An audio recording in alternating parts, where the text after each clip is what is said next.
Hey everybody, thanks so much for tuning in to conventioNOT, where we talk about some unique pathways to success and happiness. In today's episode, Ryan and I catch up a bit. We talk about some professional transitions over the past few months, but also get pretty into some of the things that push us outside of workplace. Ryan shares his experiences with mentorship and coaching, as well as a very open and honest portrayal of his love affair with coffee, all things coffee. We got to be in the same time zone for a change as I recorded this one from my folks' place down in Florida. We hope you'll stick around. We hope you enjoy it. We hope you'll subscribe. Thanks, everyone. You're coming through nice and clear, but I was trying to get some brightness. I feel like I'm on like the set of a golf channel. Don't worry, I'm going to set my mic up next to me.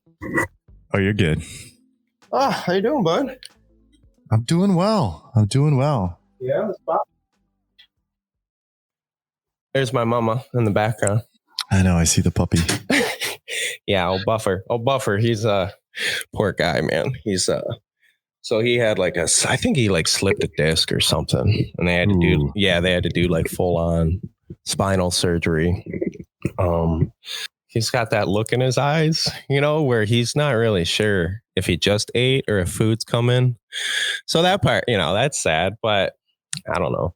I know there's always like very differing opinions on, older dogs and the process they go through, right? But every dog's different, and every owner is different too, So it's you think about it, they're like these beasts that could probably bite your face off hold in your their sleep. own. Yeah, exactly. Right. Yeah, we kiss them and hold them and all the things that you could think from any romantic song. Yeah. And then we have a hard time. I was recently watching dog video on a plane, and I had to turn it off because I teared up. And I'm not laughing at you. I'm just imagining the situation where you're just like, oh no, I gotta clean this up. Like, that's exactly what happened. I was on my way. Man, I don't know where I was going, but I was in the air for sure, tearing up, and I had to divert. There was a golden retriever in the movie. I can't remember the name of the movie, but it was about a race car driver, and he has this dog and shit, man. I'm not good with it. No. Well, isn't that funny? I mean, we're talking about dogs specifically, but man, just as I get older, that sort of stuff gets me a lot more often, man. I mean, I'll be watching Sports Center, and I don't know why, but sports really do it to me. Like those Same. Those compassion pieces. And yeah, I thought at kind of a young age, you had to keep your emotions in check. It was never said to me, but it was kind of understood. It's a different time. And, again, to each their own, but, and this is probably a little bit of a weird tangent, but I think that's it's healthy. There's a line between too much nurture, but I think kids and young people in general nowadays are so much more, I don't want to say in tune with their emotions, but they're encouraged to explore them and understand them much more so than we were. And I think that certainly sets us up for a couple years ago, man. You could have asked me what kids are good at nowadays. And admittedly, I didn't really know. I don't have kids. I don't really know that many teenagers. But, as my nieces get a little bit older and I get to meet, some more in that demographic, what I ultimately understand is first and foremost, something we've definitely touched on previously is communication, human to human, not a strong suit. That's just because there's so many other means of communicating now, right? They can all text great, right, send a good email, but the back and forth and the eye contact isn't quite there. What is there though is this enormous understanding of, and maybe I'm just thinking of a few in particular, but that we're different and that it's okay. And in other words, to simplify it, the anti-bullying has I think really had a wonderful, beautiful effect on at least, around here in this country. I feel like younger people now are so much more understanding of the differences amongst themselves and a lot more accepting. You know what I mean? I think Like, you're right. I think I you're don't right. know. Again, I'm minimalizing it because I don't really have a lot of experience with it. But between even so, my wife teaches as a special education teacher, and her current setup is an inclusion setting. So ultimately, she's in there with her students and a population of general education students, and they just teach. It's all normal. There's no pulling aside or anything like that. But my wife is a little bit more focused on a handful of students who maybe need some extra assistance. And she's telling me the other day about they do group activities, and I presumed that meant like, okay, your group, and then the rest of the class breaks into groups. And she said, no, no, no, no, like my group, they're never totally unique from everyone else. If anything, usually I'll take like one of my kids and it'll be a mix with, the gen ed kids. Sure. So she co-teaches with another teacher in the room. One's leading the curriculum and she's kind of leading the education match with the curriculum of that student. Exactly. Or student she has. Exactly. Because some of their students, they only have a need in one area. You know what I mean? They're 100% until the math lesson comes along. And then Miss Sennett steps in and, she's there to go over their cues and their prompts and things like that. Sure. But the reason why I bring it up is it's right on this topic, is that she said one of the things they do a lot is, one of her special needs kids in a group of general ed, and the general kids, she's identified, some of the kids work better with each other. And some of them are so much more supportive. And by some of them, it doesn't sound like the minority. It's not like the one girl in class who's super sensitive.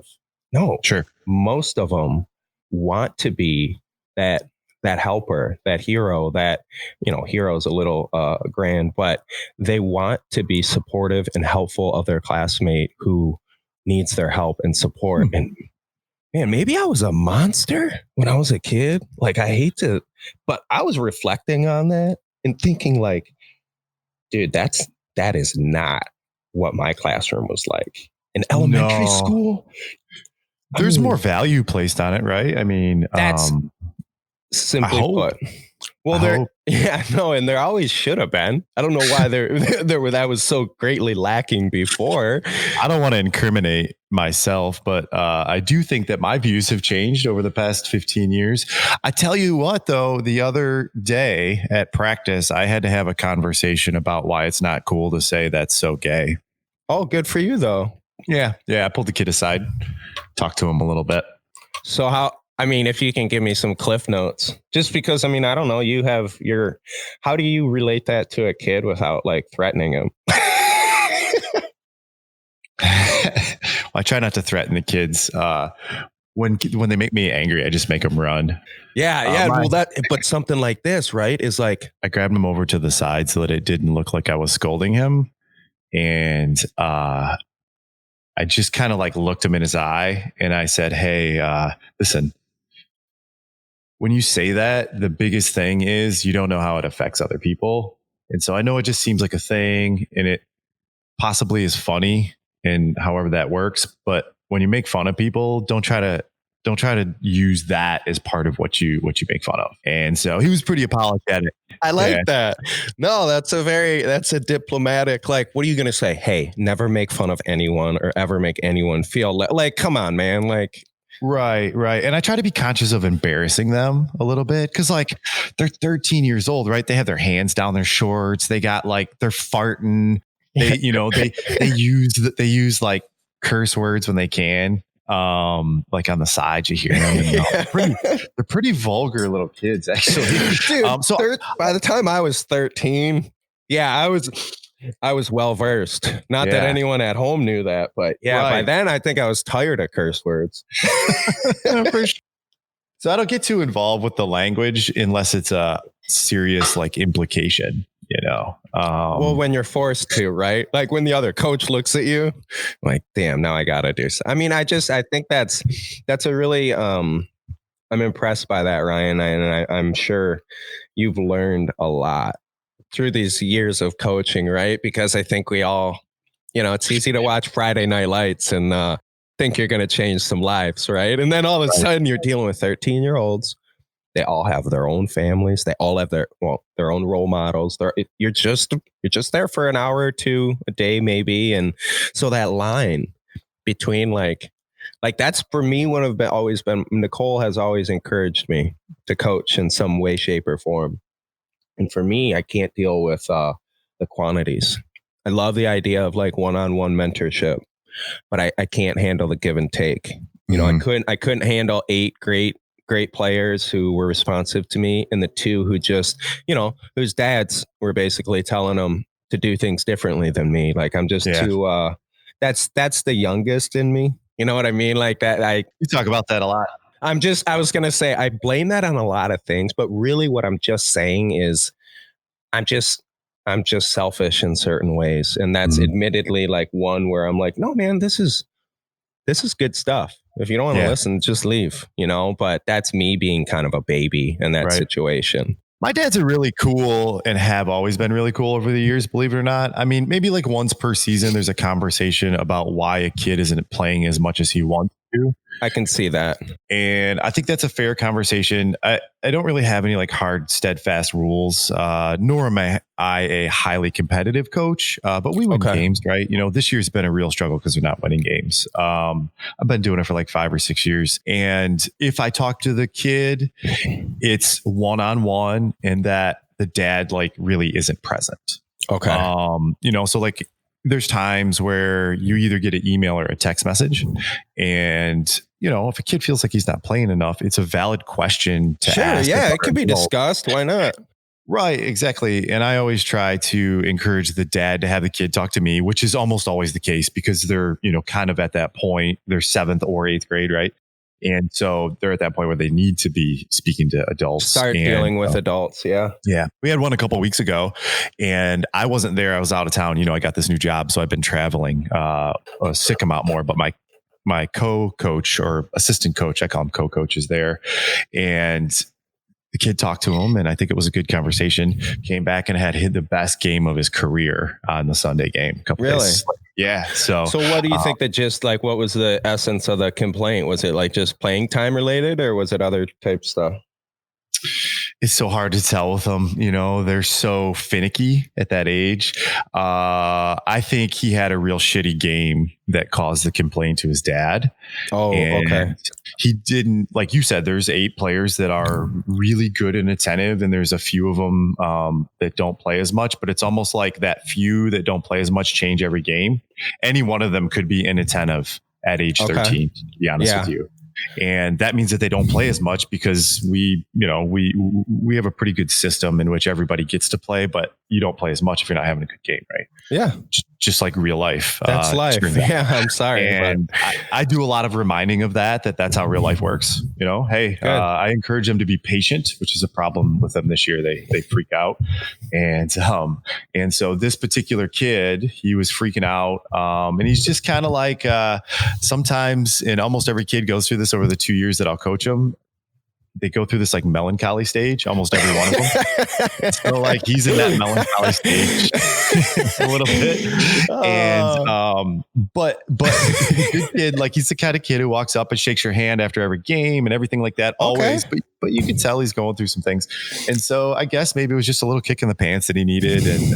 And ultimately he's starting on Sunday tomorrow. So he played well, and then he'll be able to start again tomorrow. So yeah. Do you think there's a lot of people in coaching that don't have children themselves? Because dude, you're out there like taking graduate level courses, Mm-hmm. I think they try to make an effort to it at that level, at junior high level, because they don't really want the dads to coach. So we play in a league with city players all over Atlanta. What I mean by city players is they're like, I don't think they're all school teams. They're more like assembled kind of. Yeah. Like neighborhood teams, right? Like community-based teams. Yep. Community-based teams. Our team just happens to be a school team, a private school team, right? Oh, but it is that much of a mix. Like you play teams and it's just all one school, and other teams it's like, are there some like ringers though? Like are there teams that just bring in the best kids and they kick butt every year? Yeah, it's good. The competition's really good. Yeah. I bet it's diverse. Like literally, how many teams are in your league? Roughly. I think eight. It's not AAU, but it works almost like AAU. But there are all these leagues around the city, and there are different, like every school has an eighth grade team, or every, maybe city community center has this eighth grade team that they played together before. Gotcha. And when they get teams together and they just register for a league.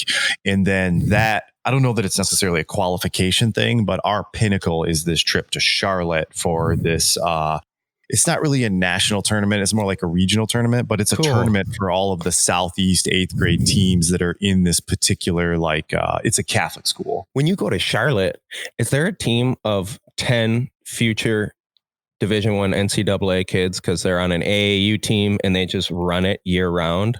It's not AAU. It's Catholic. So that could be either CYO, which is like Catholic Youth Organization, or CMLA. I'm not sure what that is. Ours are CMLA. So it's like there are divisions and stuff, but yeah, there's for sure kids that it's a different level, and they'll put them in brackets. So we won't be an A bracket this year. Oh, okay, that's cool. So it does. Yeah.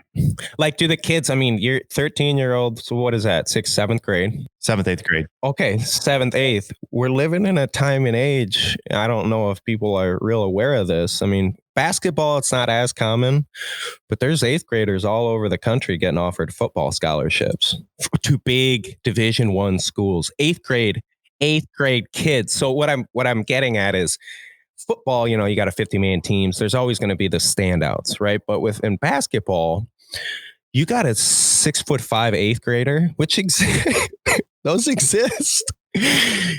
If he's on your team, the league's done. No one in that league has a chance, right? Like, do they get pulled out? Well, it kind of works organically the other way, right? So you want the kid to play higher up, right? Yeah, so tougher competition. There are a couple kids in our league that will play and show up like that. And the good kids, like and I mean like the sensible kids, compassionate kids, like you were talking about earlier, they hand the ball off a lot.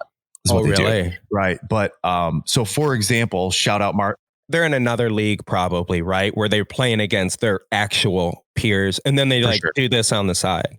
That's right. Yeah, you pick up a game or your cousin plays and they need a player for their team for the year, or however they'll play with. So, for example, shout out Marvin Williams, of course, who referred Lindsey Jean. His dad is one of those coaches of AAU. Oh, really? And so I've been to a couple of his practices. He is from North Atlanta. He coaches that level of kid where, I mean, I don't know what the numbers are, but it's almost like a group of AAU teams is the way that it works. And you bring the kids up from literally like 3rd or 4th grade all the way through the program until they go to college. So they play their school ball or whatever, but in the summertime, you run with kind of like this clique, right? And it's a group of all of these teams. And Marvin's dad, I don't know that he runs the organization at this point in time, but I do know that over time he has run those organizations, and they all coach these athletes. And so when I first moved here, I really wanted to coach with him, but it's too much time from what I have available. And he lives far away from the city on a travel standpoint, but he's got the 8th graders that dunk in practice and all that stuff. Yeah. Yep, for sure. I guess we should probably pivot away, but who are we kidding? Everybody knows we love basketball, and it's really basketball season. It's not our fault. We're just talking. Shout out Cassius Winston, who broke the assist record, I think last night, if you saw that. He did break it. It's basketball season, so we get to talk about this fully. Justifiably. Justifiably. But to any regard, we're talking about coaching, and I thought we definitely did go on a real specific basketball segue there, but we brought it up. We brought it up appropriately. I mean, sure. And I think it may be lost on some people because I'm always rambling about sports, and you chime in. You're not as obsessed with sports as I am, and I'm not proud of it. I'm not proud of not pro sports. I follow it. It's just information. I absorb it, and I love to be able to talk to people about it. But I often find myself overwhelming people, not because I know so much, just because I'm all over the place with it. But we brought it up talking about compassion and our young ones. And I think you initially brought up coaching because you had an 8th grader who made a derogatory reference to homosexuality. Yeah, that's how we got started on this. Can't do that on my court, bro. Sorry. To bring it back, success and happiness, bro. Like, you've never been sitting around void of something to do. And the fact that 5 years ago you thought, I'm going to go out and like coach some kids, that's fucking nuts. Excuse my language, but like that's ballsy, dude. Like, you're not from there. You put yourself out there to a completely new, like you say, your school. Sure. You didn't go to that school. Like, what I'm getting at is, you moved away from home a long time ago, and it didn't stop you from doing things that you cared about. And I know that, like, obviously, like, that's kind of courageous, but it's lost on a lot of people, the rewards that are gained from stepping out, doing something so terrifying.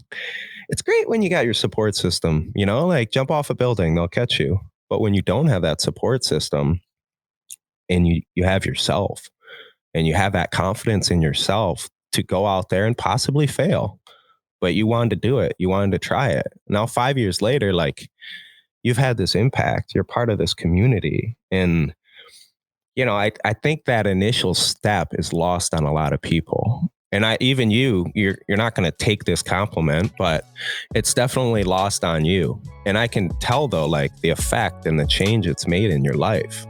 And I, like, not to be too dramatic about it, bro, but like, nobody's paying. I think you're right.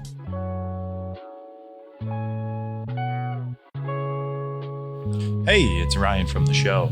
I'm here just to break into this episode and talk to you about subscribing to conventioNOT podcast. There's lots of reasons you should do that. One is that clearly we're awesome. You should know that by now. But secondarily, it helps us show up higher on podcast search engines, as well as gain more support for the show and reach more listeners, which clearly is what we're trying to do. So thanks for listening. Pause, pull over, take a break, whatever you need to do, and subscribe to us wherever you listen. Back to the episode.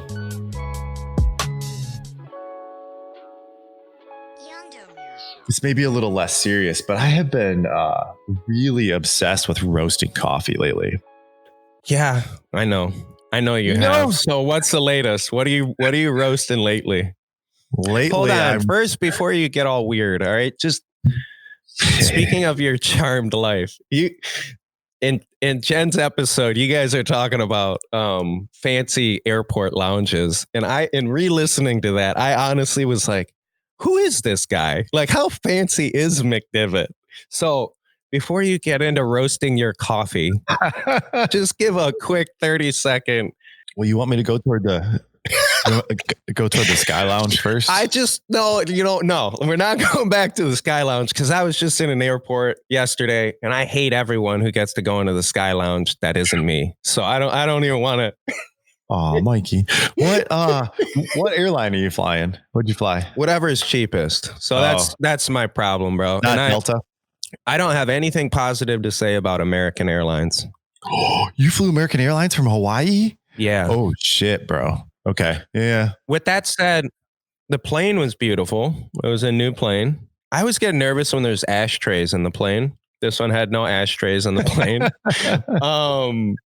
Yeah, the plane was beautiful, but I just, first class had blankets, but the rest of the flight did not. Which, okay, it's only a 2-hour flight. It's not that big of a deal, but like, it's cold. Bro, it's cold. I was sitting next to two elderly women who, my apologies. I'm 6'2" and wider than my seat. And they were sweethearts, but I could feel them shaking. And I'm like, hey, ladies, can you come around? Can someone isn't that weird? Would they stop?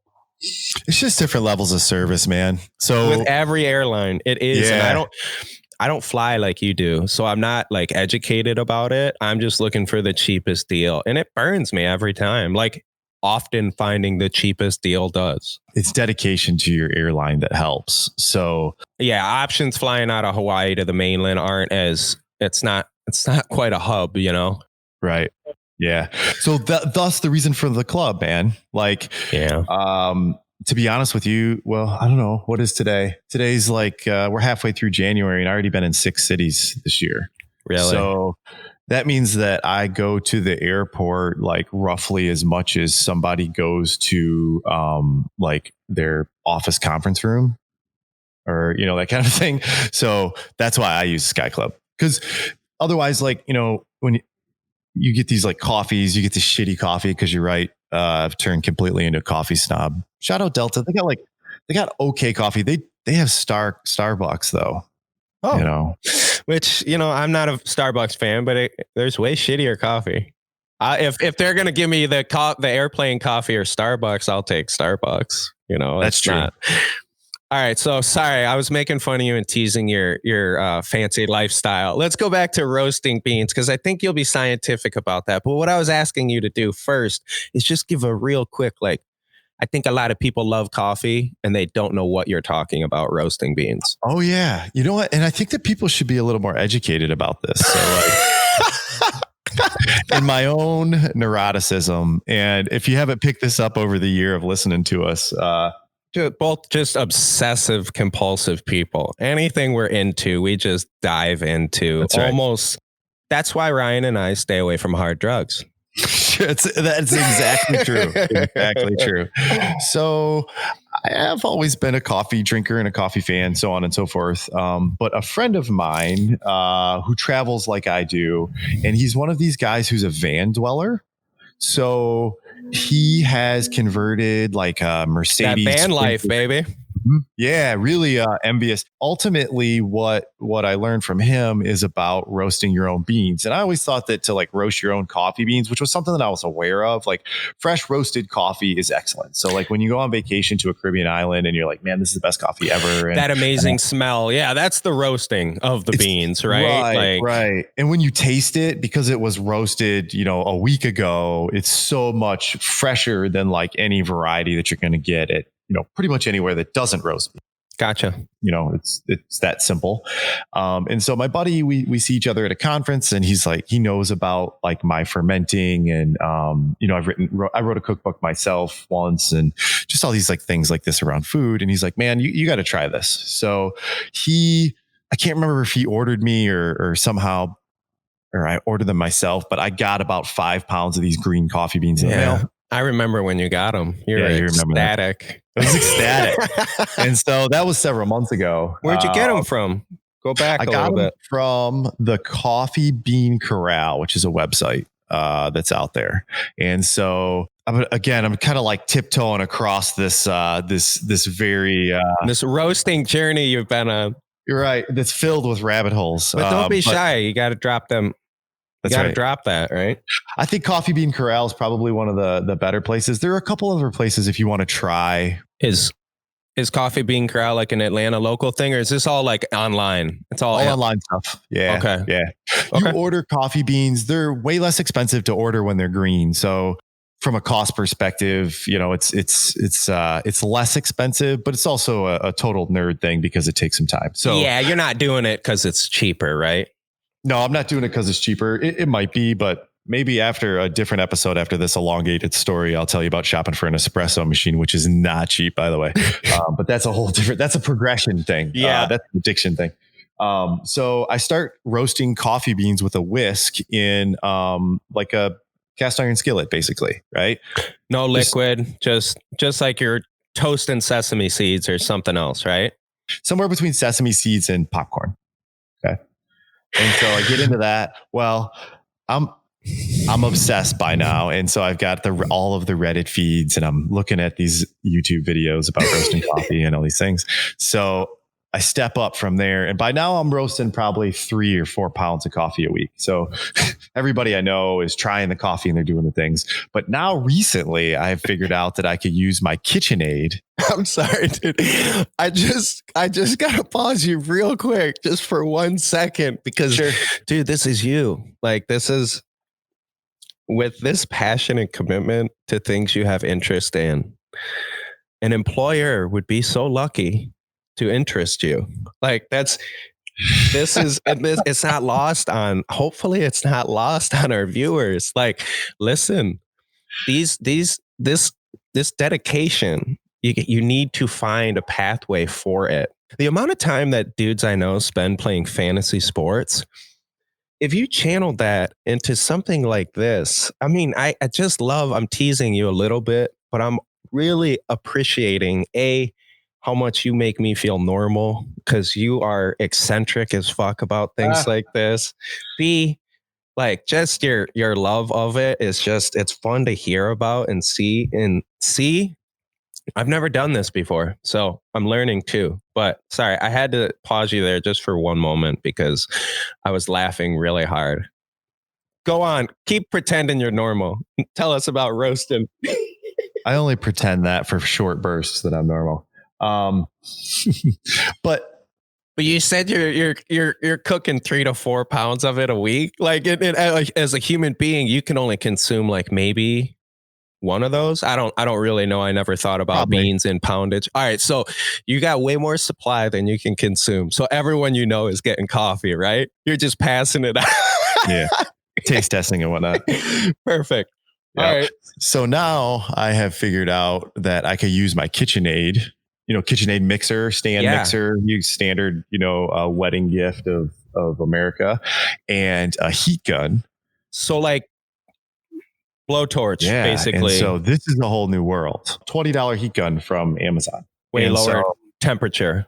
You got it. Way lower temperature than the conductive heat of the pan, trying to keep it moving. Okay. The KitchenAid keeps it going around. So now I can do a pound at a time. And so now I'm in business. And this has like seriously been my latest obsession, I think, for about 3 or 4 months now. Yeah, no, I mean, everyone saw Breaking Bad. This is just coffee. So he's putting out a pound at a time. His quality, he's getting better, right? Like he's got a direct source. I mean, literally, if you guys have all heard this story before. He's staying clear. He's not doing anything illegal yet. I'm not going to. It's a similar, I guess caffeine is a drug. Well, caffeine is absolutely a drug, right? But I will tell you that I cannot drink shit coffee anymore. How broken are you? Really broken. Yeah. I'm already a pain in the ass to go to dinner with because I'm so critical. And, we got a cool guest coming up with Chef DJ Chris Warsaw, but I said DJ Chris Warsaw, didn't I? I was just going to say, I wonder if his peers know about his DJing passion. I'm really, really excited for that interview. Right. So he ruined me early on 15 years ago with developing my palate, but this has been a long time. We'll talk to him. Our listeners who are going continuously, they'll hear that probably the next episode after this one. But ultimately, I think that my palate coffee wise has gone the same way. Okay. And so it's kind of cool. I had a similar experience with wine. Although I'm not as into wine as I once was, just from an alcohol consumption and cost perspective. But I should ship what I need to do with you to close this coffee rabbit hole. You need some green Kona beans. You need to do your thing and then send them back to me. That sounds like how I will eventually benefit from this, which is obviously what I'm very interested in. I do have some mail out clients. So I could include you in my mailing list. In fact, tonight I need to ship about 4 or 5 pounds that are right on my table just over there. You are so far gone, dude. You are crazy. Just Anna just pretends like, okay, this is who she married. She knew, but she knew. She didn't know the depths of it. She didn't know you were going to be this continue to be this extreme, right? She's honestly, my wife is great about my hobbies, and weirdo stuff. They're good for you. Yeah. Hey, it's Ryan. Thanks for listening today. I'm curious, when we showed up before you started the episode, did we show up automatically in your feed because you've subscribed to us? Or are you still one of those people who's out there and we show up randomly on your podcast channel? What I want to ask you to do is to take a second, pause the episode, jump out and hit that subscribe button. It's helpful. We're everywhere. YouTube, iTunes, all the tunes, anywhere you might be able to search us. Find us where you listen and subscribe. We appreciate it. As humans, we crave risk. Do you think we crave risk? Like, do you think humans naturally do? Yeah, I think we naturally do. I think that that's the dynamic that drives us at a, anthropomorphic level that's different than other animals that are closest to us, right? Like, I'm not an evolutionary expert. However, I think that it's that risk craving that makes it different for us. I don't know, man. I gotta say, like, if we were to oversimplify it down to the hunter-gatherer, like, I think a gatherer does not crave risk. And I'm not saying that it's that simple, but like, yeah, you do. I know I do. I think those of us that are happiest crave risk. I think it's hard to find examples in which people are really happy without. Yeah, no, that's true. Without that drive, and there's so many examples of people just like there are of dogs. This episode seems to like link and stitch together, maybe, which is a sign of us being a little better at doing the show, but I hope is, right? Yeah, well, I hope we are. I don't know if it's evident, but I don't know. Maybe we'll get some feedback on that. But in all sincerity, I think that that's a big part of it, is that those of us who are happy figure out how to hedge the bet of that collective risk so that, one, we don't die, and two, it's like a balance for us. When we talk about craving risk, I think about my wife and I surfing together and the differences in why we're doing it and what provides us with enjoyment. She surfs on a longboard, which is inherently a little bit more of a kind of a casual style of surfing. And I surf on not a short board, but just a different type of board. But again, I'm not, by no means am I any better than Nicole at surfing. When I have a really fun day, that means the waves were like probably a little bit bigger. The water was moving a little bit faster. And ultimately, the element of danger was a little bit greater. It's a guarantee on my greatest days, those are Nicole's worst days, and vice versa. She does not like that feeling of vulnerability or being scared, which is what, like, even talking about it, you can see my face. Like, it just, I love that feeling. So I'm oversimplifying it, and I'm talking about satisfaction from an event versus a overall desire in life. I think that undersells maybe some of the other risks that Nicole would enjoy. And, you could kind of like fill in that anecdote by applying yourself on the other side. Right. She's been with me for 20 years. So obviously she's got somewhat of a penchant for like risky behavior. Yeah, exactly. Right. But there are some other vulnerabilities that she's also going to be cool with that you're going to look at and be like, man, these are my worst days when I have to do, insert. They're different things. No, you're right. You know what? On that note, you're totally right. Because I'll go to the gym. I'm not doing shit new. I'm not. I just don't want to. I would rather not go to the gym. But in the gym, she loves the most challenging, newest, borderline, not risky, because she's very safe about how she works out. But yeah, I mean, risk isn't the same thing as danger, right? I oversimplified it with the surfing analogy, but you're right on. Nicole does crave risk in that she wants to work in a field with kids with special needs. Like, to me, that's not comfortable at all. We have a friend who works in the field of special needs in Cleveland. She's a speech pathologist. Okay. And someone recently at her school, one of her co-teachers got stabbed, bro. That's a risk by a kid with scissors in the middle of the day, like unexpectedly, like that's a really terrifying reality that there is risk in teaching. Dealing with little kids is risky. You want to deal with little kids. Little kids are unpredictable, man. Yeah, that's a horrific reality that teaching involves some risk to self. But think about its payoff. Think about it. Oh yeah, incomparable. I think incomparable. Teach. I think it really is. Like you get a life set on its direction at a young age, or at a later age. Doesn't matter. I don't think I'll never, in my field of work, I will never achieve that type of reward. And that's okay. I'm okay with that. Like, I got other things in my life that provide me with extreme satisfaction, but my greatest contribution in my field would be ultimately to, maybe to prevent some future accidents. That's me being idealistic. I know that affects a life, but not in the way like an actual teacher. If anything, I try to trivialize my role in what I do. I'm I'm just breaking down numbers and explaining evidence, man. Like I don't know where the money goes. I don't know who gets it, and that's not up to me. That's how I see my professional role too, man.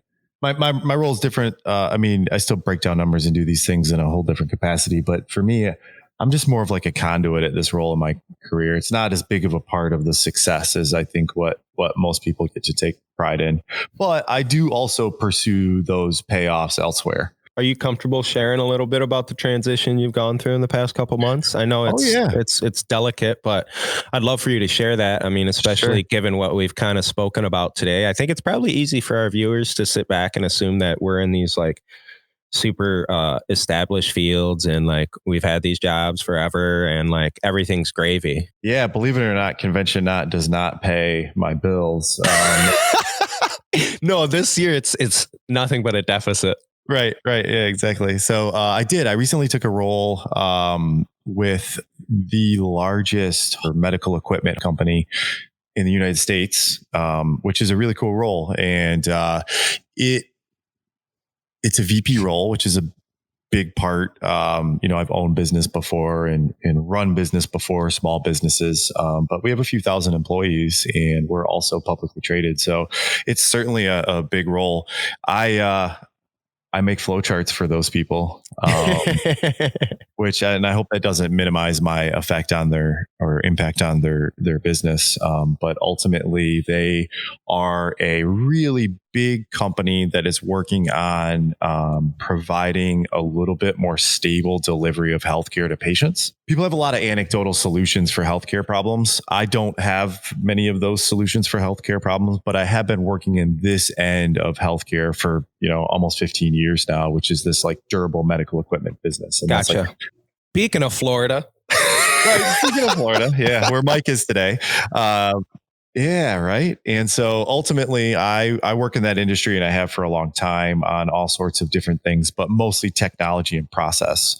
Okay. The parent company have been acquiring a number of smaller businesses that provide the same type of healthcare. Got it. And I don't like the term roll up because that's not really what this business does. We really try to identify what their best people capital is and get those people facing patients again, if they weren't already. And then we have a really intricate structure of back end, which helps provide the administration part of healthcare, which when people are frustrated with healthcare, anecdotally, I think that in most cases they are frustrated with that like administration part of it, right? Okay.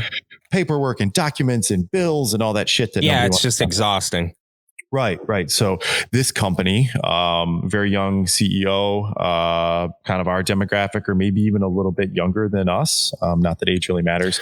He's built this capital equity relationship that's really awesome, and started to build, and ultimately we are standardizing these businesses, and that's what my role is. So I've been flying all over the country doing that, and I really dig it. It's cool to be working with my friends again. As I've shared with you privately and share a little bit with my listeners, the acquisition. A lot of my mentors warned me before we sold the business, and ultimately it proved true that the acquisition was just not that cool. It wasn't a good relationship. Yeah, and sorry, I'm not going to drag you through the mud, but it would be great if you could maybe shed a little light and a little bit of advice about what you've gone, and and the details obviously aren't necessary, but as much as you can.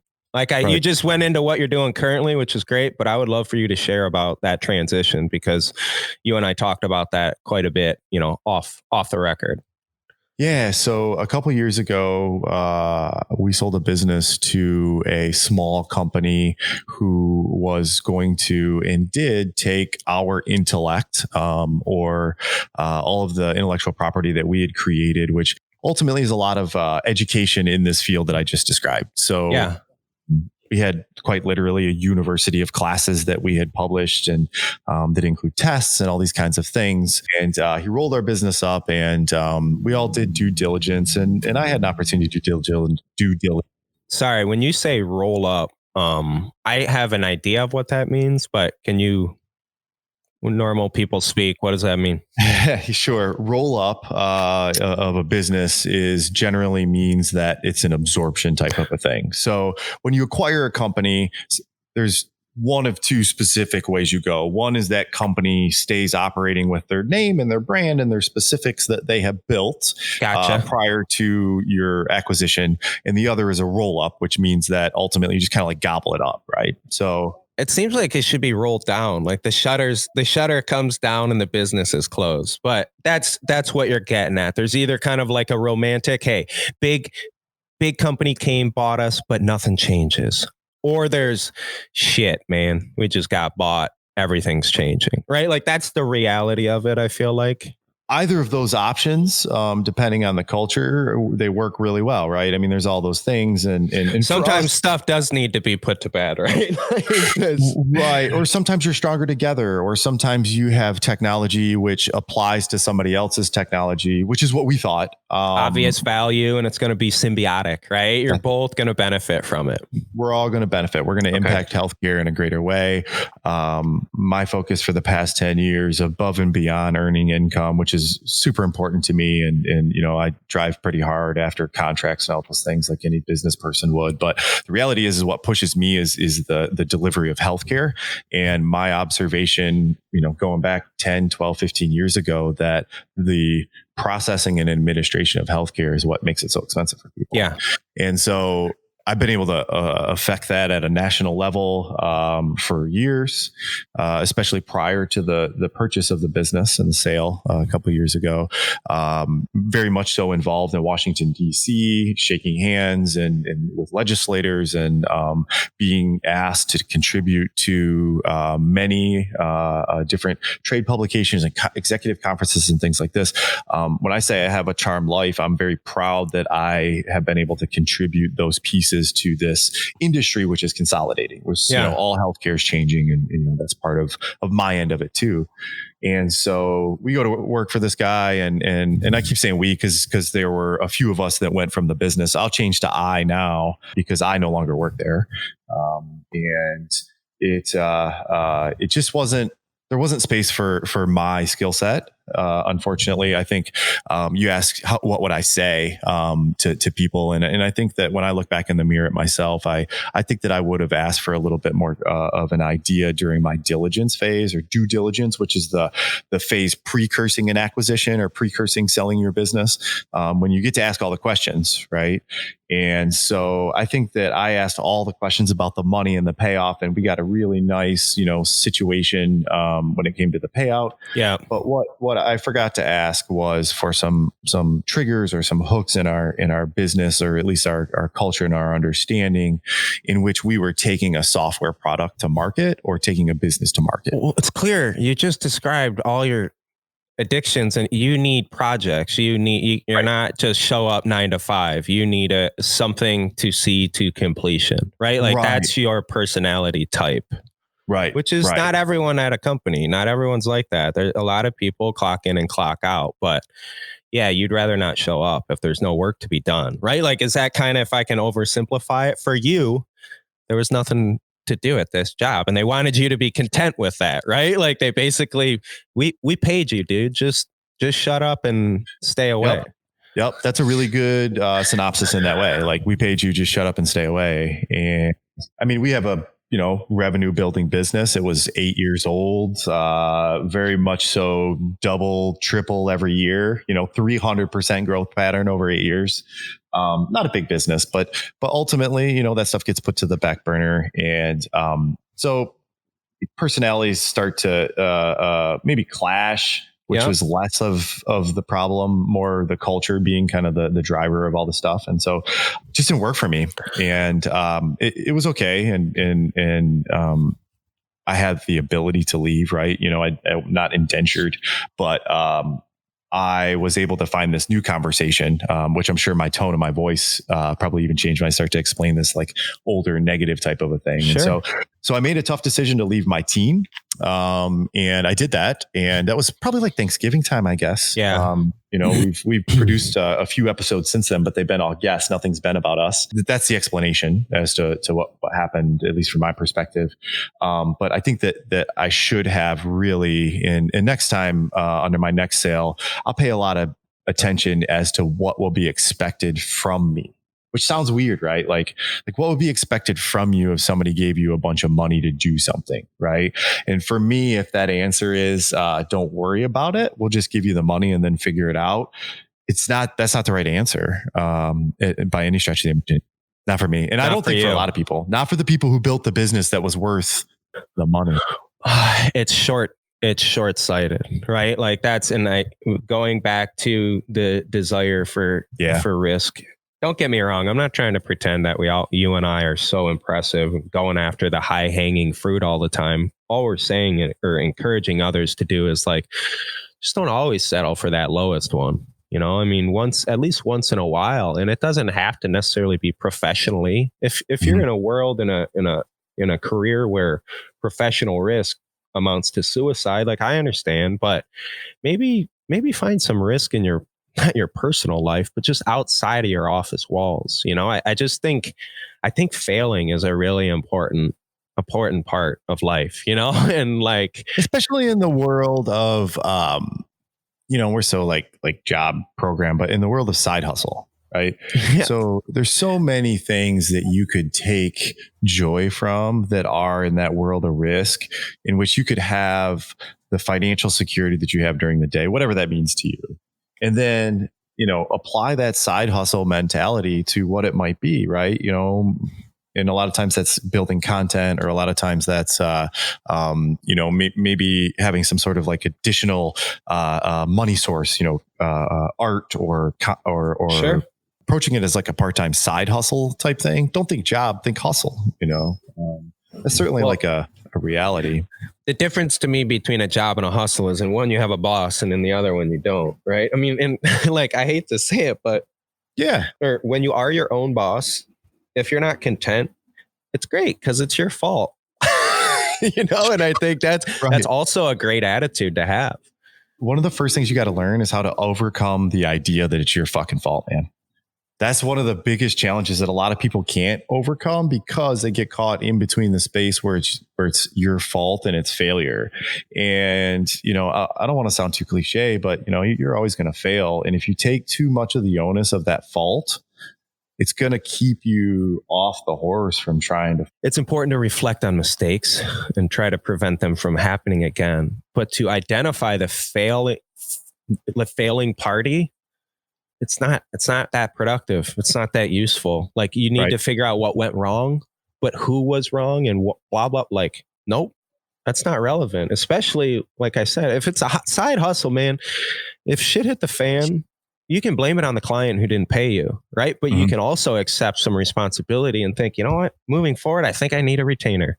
And that's it. That's a solution. And focusing on what went wrong is just, dude, that's a cavernous, painful, like, it's not a productive activity to go through. Right. You were talking about that transition you just went through, and I know in talking to you about it, off the record, you just reflected because I asked you to reflect. But in our conversations about it, you were forward thinking, I guess is the way I would oversimplify it. Like, just keep moving, keep stepping, keep growing, keep stepping forward. What's the next thing? Hey man, something happened a month ago.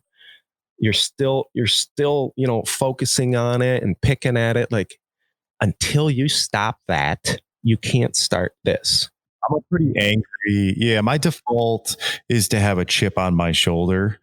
And that's a gift and a curse, right? So when I keep that chip in the right position and it keeps me like pushing forward, it's good. It's pushing forward. Yeah. But man, like, my anger is like a real thing. And like, if I'm pissed off, man, like, I'm a real angry person. So, I have to focus on that. And you have to redirect it. Because where's that anger ever got you, bro? Like, I know it ain't got you nowhere. Like, I love the way you phrase that. And I've never heard that. The positioning of the chip on your shoulder, right? Because that chip can either, make you step forward, or it can make you fall on your side, and like falling on your side, punching the floor and being angry. It's like, it doesn't, you've learned how to channel it and focus it, right? But when we were 20 years old and angry, not a lot of good came from that. No. And it can only really be a flash in a pan even now, right? So like your anger can motivate you. My anger motivates me. No, for sure. Ultimately, I think that it drains your cup too quickly, right? Like, that's the big thing. It's, in that proverbial cup reference where it's overflowing or whatever, you're taking gulps out of the cup if you're angry. And sometimes you can't step back. Like, I hate to say it, but like anger can do some horrible things. And, even sometimes being seen in that light by your coworkers, you get mad and lose your shit in front of some coworkers, they may never see you the same again.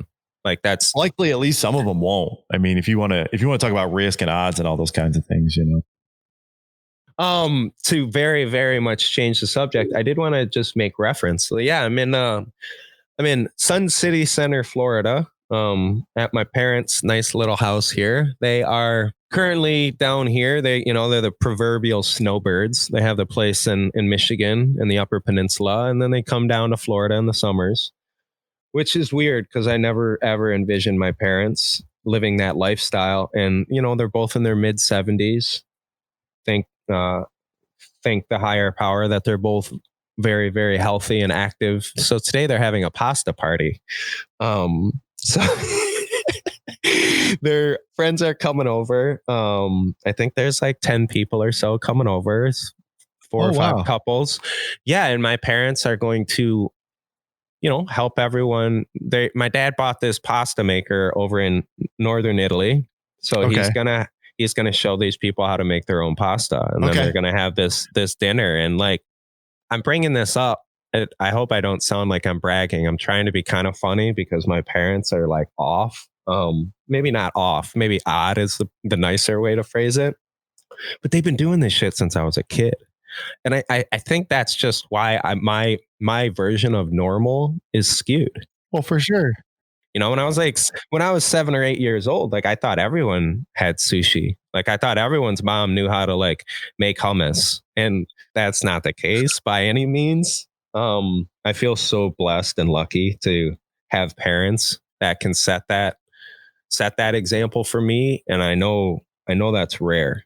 I know how unique that is, and I just I wanted to say out loud how grateful I was that I had these parents that still, man, like I'm doing pretty cool stuff, man, but it ain't shit compared to what my parents have done. So that's my chip. I think it's important to one, get you off of this show to be able to spend some time with them here. But I think that being able to focus on fulfilling something else over and over and over again is a luxury that a lot of people take for granted, and it's a lifelong pursuit, right? So it might be just cranking like some pasta through a hand crank with a bunch of old people, or it could be something that somebody else's parents, or even yourself as a listener. I guess people's parents listen to us too. Shout out Judy. I know she listens sometimes. But really like getting towards fulfilling something else in your life and understanding what you are next fulfilling, and like trying to be focused and deliberate about that. That might be a little bit of a key to your own happiness. Little hack there, right? For all of us. Yeah. Cause it's universal. There's not a lot of things that apply universally across humans. On that note, let's get you out of here. You want to close this episode down? No, you're much better at the deeds, bro. Better at the deeds. I think that's just because I have a couple things written here. Hey, if you aren't following us or you've not subscribed, if you don't know by now, you're listening to conventioNOT. You're listening to one of the rare one-on-one episodes with Mike and I. Most of them are interviews, and you can find us anywhere you listen to podcasts. Most recently on Pandora. We get a lot of traffic from Pandora. And another little special something Mike and I are working on is you're going to start to see some videos with us here pretty quickly. We're going to cut some snippets out of these episodes so that you can see a little bit more what our guests look like, and a little bit more maybe how we respond to things with all these goofy faces and things that you see or hear about while we're talking. So I think that's it. I did want to just real quickly express my gratitude. We recently eclipsed the 3,000 download mark, and I I don't know, man. It's been less than a year, and you and I just first started talking about this as a way to reflect and something to do. And the fact that 3,000 people have taken the time to even listen to the intro is just gives me the warm and fuzzies, man. And it makes me want to hit 4,000 and 5,000. So by no means satiated and excited for this next year. We got some really cool interviews coming up, and just thank you. Yeah, same for me. All right, let's sign off here. Let's get you on to Sun City, Florida. Yeah.